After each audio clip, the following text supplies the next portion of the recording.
स्वागत है आपका टाइम फॉर टी ब्रेक में। और जैसा कि आप देख ही रहे हैं कि हम साथ साथ हैं फैमिली ड्रामा शुरू हो चुका है। और इस हम साथ साथ हैं वाले ड्रामे के कितने पार्ट बनेंगे ये तो आने वाला वक्त बताएगा, और हम सभी लोग देख रहे हैं। और इस हम साथ साथ हैं वाले आर में क्या है कि अब तो कोई कंटेंट टाइप का कोई चीज़ तो बचा नहीं है।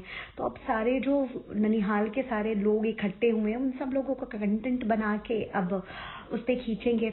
खालाओं से स्विमिंग चैलेंजेस करवाए जा रहे हैं, जबकि इस्लाम में इस तरह की हरकतें मुझे नहीं लगता है कि कही गई हैं करने के लिए। फिर भी ये लोग कहाँ मानते हैं। ये लोग तो बस तीज त्योहार दूसरों को विश करने में इन लोग परहेज करते हैं, बाकी सारी चीजें ये लोग फॉलो करते हैं। हाँ, उसमें इनको कोई दिक्कत नहीं होती। सबा कहती है मैं अपनी एडिटिंग बीच में छोड़ के आ गई, ये लोग मस्ती कर रहे थे। एडिटिंग करने को तुम्हारे पास कुछ है भी है? वाकई क्या है? खाना खाना खाना और सिर्फ खाना, या घबराना घबराना घबराना और बहुत सारा घबराना? सबा क्या कहती है? ना डाइटिंग का देखा, एक नया बहाना निकाल ही लिया आखिर मैडम ने। कहती है अंकित ने इतना अच्छा बड़ा पाव बनाया था कि रहा ही नहीं गया, और बाहर में रह के डाइटिंग नहीं हो पाती है। देखो सबा, जैसे डाइटिंग करना होता है, परहेज करना होता है, वो दुनिया के किसी कोने में चला जाए, अगर अपनी सेहत की पड़ी है तो वो परहेज करेगा। पर चाहे सामने में 56 पकवान रख दिए जाएं, परहेज करने वाले कर लेते हैं। तो ये बहाने मत दो कि बाहर में रह के परहेज नहीं हो पाता है। मैंने बड़ा पाव खा लिया, आधा खाया। अरे तुमने आधा खाया, पूरा खाया? हम थोड़ी देख रहे हैं वहां पे 24 घंटे का कोई बिग बॉस थोड़ी चल रहा है जो हमें 24 घंटे का पूरा सीन दिखाई दे रहा है कि तुमने 1 खाया, 10 खाया। पर तुम्हारी मर्जी, तुम्हारा सेहत, तुम 10 खाओ, 1000 खाओ, हमें उससे क्या। पर यार ये बार बार सुनाया मत करो, बाहर में रह के ऐसा नहीं होता। वैसे भी कौन सा परहेज करते हो, खाते तो हो तो आराम से खाओ ना, खुल्लम खुल्ला। कहती है मना करने का दिल नहीं होता। हट झूठी, जैसे नहीं खाना होता ना झूठी, वो बहाने नहीं करते, वो नहीं खाते। मना करने का क्या होता है? अगर मेरी सेहत के लिए जो चीज नुकसानदायक है वो किसी के कहने से मैं खा नहीं लूंगी। मैं अपना सोच के समझ के खाऊंगी। तो झूठी ये बातें मत किया कर। एक बात नोटिस की आपने कि आजकल सब आप बीच में अंग्रेजी बहुत घुसेड़ती हैं। उसे बस मौका मिलना चाहिए। गुड जॉब अंकित। अंग्रेजी में नहीं बोलोगी तो हमें समझ नहीं आएगा। हमें हिंदी अच्छे से समझ आती है, तुम उर्दू में बोलो, हमें समझ आती है। ये जबरदस्ती की अंग्रेजी हर जगह बीच बीच में क्या भाभी से सीख लिया है घुसेड़ना? बोलती है मैं सनी से सब कुछ कहती रहती हूँ कि सनी लोगों ने मेरे बारे में ऐसा क्यों कह दिया, सनी लोग मेरे बारे में झूठ क्यों बोल रहे हैं, सनी मेरे बारे में ऐसा क्यों वैसा क्यों। अरे लोग जो तुम्हारे बारे में कह रहे हैं ना 10 लोग, तो 10 लोग झूठ नहीं बोलते। जो देख रहे हैं, जो समझ रहे हैं ना, वही कह रहे हैं। और सनी क्या कर लेगा इसमें? वो नल्ला क्या कर लेगा? अगर उस नल्ले को इतने सारे लोगों की बातें सुन के शर्म आती तो काम करता, निठल्ला नहीं बैठा होता, तुम्हारे पैसों पे ऐश नहीं कर रहा होता। और तुम लोगों को कब से लोगों की बातों पे फर्क पड़ने लग गया? अगर तुम लोगों को दूसरों के बातों से फर्क पड़ता ना तो अपने अंदर सुधारते, समझते और अपने आप को बदलने की कोशिश करते। तो झूठी बातें मत बोला करो, लोगों ने ऐसा कह दिया। लोग अफवाह में बातें नहीं कर रहे हैं। जब आग लगता है सबा तभी धुआं उठता है, बिना आग के धुआं नहीं उठता। एक जगह पे कहती है तुम सब लोगों ने मुझे डरा दिया, यकीन तोड़ दिया। अरे तुम और डर जाओ, तुम तो दूसरों को डराती हो, और इसकी शुरुआत भी तो तुमने ही की थी। तुम लोगों से तो अब लोग डरने लग गए हैं। तुम लोग क्यों डरने लग गए? तुम लोगों ने तो लोगों को घबरा के रखा है कि नेक्स्ट ये क्या करने वाली है ऐसा। लोग अब घबराने लग गए हैं सबा। यहाँ पे इतनी डाइट तो नहीं हो पा रही है, डाइट वैसे भी तुम्हारे बस की नहीं है सबा, तो छोड़ दो। हाँ छोड़ दो, और डाइट तुमसे होगी भी नहीं। और मैं हल्दी और नींबू पी रही हूँ, और मत पियो। 1 गिलास हल्दी नींबू पी के तुम पूरे दिन जो कचड़ा खाने वाली हो उससे कोई असर नहीं पड़ेगा फिर। हाँ तो ये हल्दी नींबू भी मत पियो, क्यों? कोई फायदा नहीं है।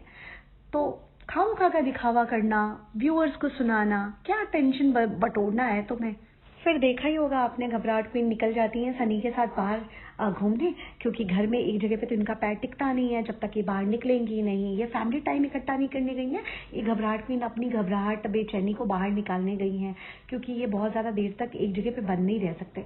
तो ये लोग आखिर फाइनली बाहर निकल जाते हैं। कुछ ना कुछ ठेला पकौड़ा चाट कुछ तो चाहिए, वरना इसके बिना घबराहट क्वीन का काम कैसे चलेगा? इसके बिना तो वो जी ही नहीं सकती। ऑटो नहीं मिल रहा था। क्यों, क्या हो गया? गाड़ी तो लेके गए होगे ना तुम लोग, ऐसे पैदल बस में तो गए नहीं थे, और तो गाड़ी लेके चले जाते। ऑटो दिखाने की और पैदल पैदल जा रहे ये सब ड्रामा करने की क्या जरूरत है? और थोड़ा वॉक कर लोगे, चल लोगे तो कौन सी बड़ी बात हो गई? नहीं तो जो गाड़ियां हैं सारी सर रही हैं, उनको लेके जाओ। पैदल मत चलो। फिर से एक नया टंग ट्विस्ट चालू हो जाता है, टेबल चेयर चेयर टेबल। अब ये सब फालतू चीजें दिखा करके क्यों पका रहे हो व्यूअर सब्सक्राइबर को? दिखाना है तो जहाँ गए हो एक्सप्लोर कराओ लोनावाला, और करना है तो कुछ अच्छा करो ना। ये सब फालतूगिरी दिखा रहे हो। अब तुम लोगों के पास कुछ बचा नहीं है क्या? और गए हो तो 1 2 4 दिन ब्लॉग मत बनाओ, अच्छे से फैमिली टाइम एंजॉय करो ना साथ में बैठ के। हर चीज को दिखाया जाए कोई जरूरी नहीं होता। और तरबूज चैलेंज के नाम पे इतने सारे तरबूज आप लोगों ने वेस्ट करे, मतलब किसी को खाने को नसीब नहीं होता इस दुनिया में। मतलब ऐसे ऐसे लोग भी हैं जो कि बेचारे एक स्लाइस भी नहीं खा पाते, और आप सब लोग एक फालतू के चैलेंज के नाम पे इतने सारे तरबूजों को जिस तरह से बर्बाद किया। और कल होके कोई रेसिपी बनाओगे, खाओगे या फेंकोगे या जो भी करोगे, बट यार इस तरह से चीजों की बर्बादी ना देखनी अच्छी नहीं लगती। अगर चैलेंज ही करना था तो 2 लोगों के बीच में भी आप लोग कर सकते थे ना, बट इतने सारे के सारे जितने कुनबे थे सब एक एक तरबूज लेके बैठ गए और इस तरह से बर्बाद किया खाना। खाना बर्बाद करना तो बस तुम लोगों की आदत है, ये शोभा नहीं देता। ठीक है, इतनी सारी चीजों की बर्बादी ना अच्छी नहीं लगती। सबके सब अगर वहां गए हैं ना तो सिर्फ कंटेंट खींचने के लिए, अदरवाइज ये उछलने कूदने, भाई साहब को स्टेज तोड़ने से फुर्सत ही नहीं मिली थी इतने दिनों से। फाइनली जब स्टेज तोड़ के फेल हो चुके तो पहुंच गए सबके सब लोनावाला, ताकि फैमिली के नाम पे ये अपना कंटेंट बनाएं। क्योंकि फरहा मैडम भी तो आपने देखा ही बिरयानी खा के ईद में और अपना ही प्रचार करवा के चैनल का चली गई। बचा तो कुछ भी नहीं इनके पास, तो अब क्या करेंगे? रूहान पे भी कितना कंटेंट खींचेंगे? तो खींच खींच के जब थक गए तो अब सबके सब चल पड़े कि भाई देखो हम सब लोग साथ साथ हैं। हमारी फैमिली दुनिया की एक मिसाल वाली फैमिली है। हाँ, दिख रहा है हम सब लोगों को आप लोगों की मिसाल वाली फैमिली। ये वैसे भी वेकेशन ना प्री प्लान है कंटेंट के लिए, क्योंकि इसके पहले जब ये लोग दुबई गए, ये हस्बैंड वाइफ और रूहान जो भी कोलैबोरेशन के लिए गए थे, जिस भी वजह से गए थे, तो वहाँ पे बच्चों का जाने का कितना मन था, बट ये भाई साहब नहीं लेके गए। और उसके बाद जब देखा बहुत सारे सब्सक्राइबर ने कोसा पीटा, तो फिर ये उन्होंने एक प्लान बनाया, भाई वेकेशन के नाम पे हम साथ साथ ही करते हैं। तो सारे कुनबे ननिहाल को इकट्ठा करके सबके सब चल पड़े। तो जब देखा कि इनका व्यू और सब्सक्राइबर काफी लो जा रहे हैं एनालिस्टिक वगैरह में जो भी इन्होंने चेक करा, तो उसके बाद फैमिली ड्रामा चालू हो गया। क्योंकि देखा गया कि भाई व्यू सबसे ज्यादा किस में आ रहे हैं, तो फैमिली ब्लॉग में व्यू बहुत ज्यादा थे। तो सब के सब प्लान बना के चल पड़ते हैं लोनावाला। जैसा कि आप देख रहे हैं फैमिली ड्रामा पुराने दिनों को दिखाने की कोशिश कर रहे हैं। जैसे आप इनके पहले के जो ब्लॉग्स देखते होंगे, जब आपको याद होगा कि पहले भी ये लोग लोनावाला गए थे और वहां पे इन लोगों ने बहुत सारे ब्लॉग्स बनाए थे ऐसे।